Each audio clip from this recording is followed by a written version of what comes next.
Lwgwfwr, good morning to lwgwfwr nोंथांमोनखौ आंनि YouTube channel बरायनाय जाबाय to सासेया नै गुरना रोंथियाखै दाबो ओइ बिसनाखौ साफा खालाम न' लिरनि आङो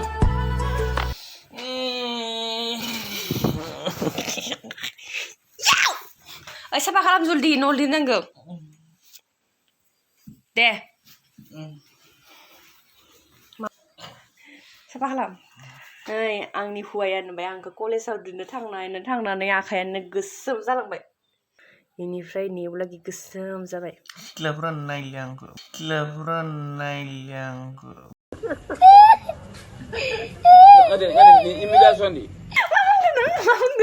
मा बुंदों नों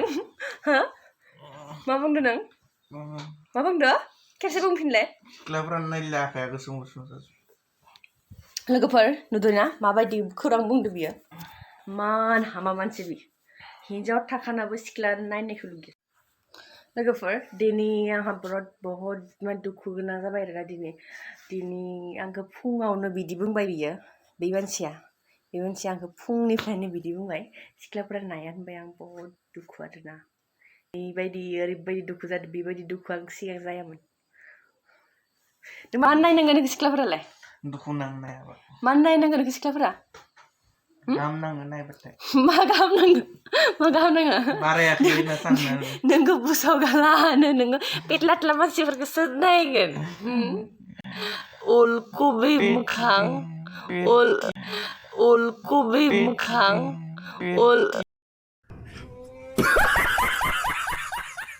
मानसि सिख्लाफोरा नायथो रावबो लानाय नङामोन खोमायखौ सिम्पान्जिया नै आइ बिखुनजोआनो बुङो आरोना बे सिम्पान्जि बायदि नुयोनो ओमफ्राय पान्दाफोरनि नुयोनो आरो इखौ ओमफ्राय आरो गावनो खिथाना लायो उलकुबि होननानै सोर बिखि दुकान आरोना बियो सोरखौबा जुदि सोरबि नांगौबा आंखौ कन्टेक्ट खालाम आंनि कन्टेक्ट नाम्बारखौ आङो डिसक्रिपसनाव होना दोनगोन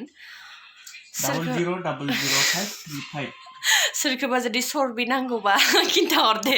सोरबिखि दुकानसो बियो ओरैबायदि सोरबि गोनां नुवाखै आखाइया जि गिदिर नुदोंना आखाइया सोरबिखि दुकानसो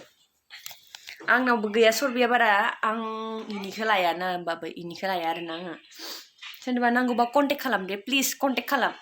आं बिराद नायनो बाबाय बिनि सरबिखौ दे लोगोफोर कन्टेक्ट खालाम नों होगोन ना होआ सरबिखौ नों होगोन ना होआ ओइ नों सरबिखौ फानगोन ना फाना फाना नांबावगौसो मानो नांबावो नोंनो मानो आं पेटला जानो लुगैदों पेटला नों पेटलाखा आरो जाबावसो फानासोनो माथो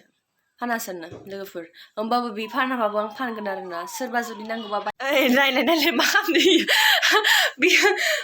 लोगोफोर इखौ आङो माबा खालामना होदो आरोना बिसनाखौ साफा खालामना होदो साफा खालामालासेनो मा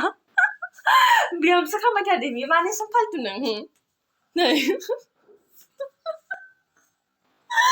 माबा हिमलु बायदिसो मोनाखैलै माबा हिमलु बायदिसो मोनाखैलै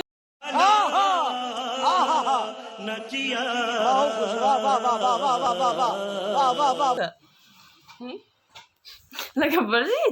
दुस्थ'यो मा खालामनो लादो आरो दा सिगांथिं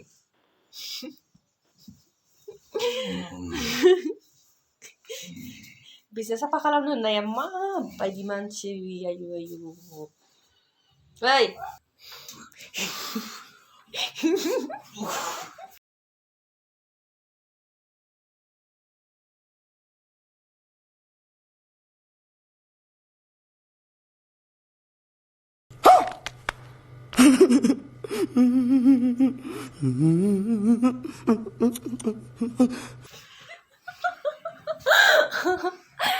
नुबाय लोगोफोर माबायदि मानसि बियो दहायनिफ्राय साफा खालामनो थिनबाय थादों आं दासो साफा खालामदो नै आयु इमान गाहाम सना सोरखौबा नांगौ नामा बेखौ नांगौ नामा भारा हरगोन आं मालायसो इमान गाहामलै लोगोफोर आं बिराद लाकि आरो दा बेबायदि हौवा मोनदों आङो बिराद लाकि आं नै बिदिसो जानांगौ हौवाफोरा मा लाकि आङो नै जि बरहिया मा होनो एनथाब फिथा बायदि बरहिया एनथाब फिथा बायदि बरहिया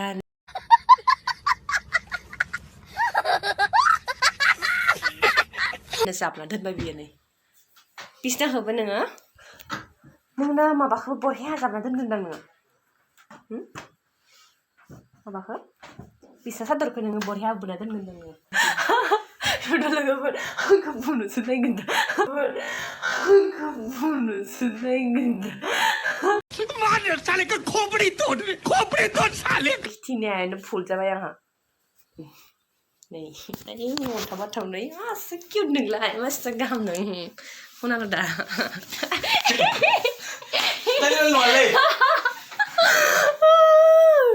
मासे गाहाम नों I love you I love you गाहाम नों आयु God bless you मिंबाय मिंबाय आं मोनबावबायसो आं मोनसे बुस्थु खिथिनो आरोना दाखालि आङो पुजा माबायाव राज पुजायाव हाबदोंमोन ना टंलायाव कलेज थांनायाव नोंथांमोनाथ' नुखादो जाय आंनि भिडिअखौ नायबाय थादो ओमफ्राय आङो मोनसे बुस्थु बायदोंमोन बेयाव बेखौ बायदोंमोन आरोना बेखौ ओमफ्राय बे सासे मानसिया मा खालामना होबाय इमान बरहिया सरस्वती माइमोन बियो नै नायदो लोगोफोर मा खालामना होबाय बियो नुबाय फस नुबाय थादो खामनानै बहुत दुखु नांदों मा खालामनानै फस मुरदो लोगोफोर आं बहुत दुखु मोनदों आरोना माने सरस्वती माइ ना जोंथ' आरो फरायबाय थानाय मानसि दा सरस्वती माइखौ टेबोलाव दोननांगोन थानांगोन ओमफ्राय बियो सेफायना होबाय आरोना नै बहुत दुखु मोनदों माबासो लोगोफोर इखौ 20 थाखा माबा खैथाका लादोंमोन 15 थाखानो जादोंमोन खम दमावनो इमान बरहिया बुस्थु मोनदों दिनै कालारसो खारगोन नामा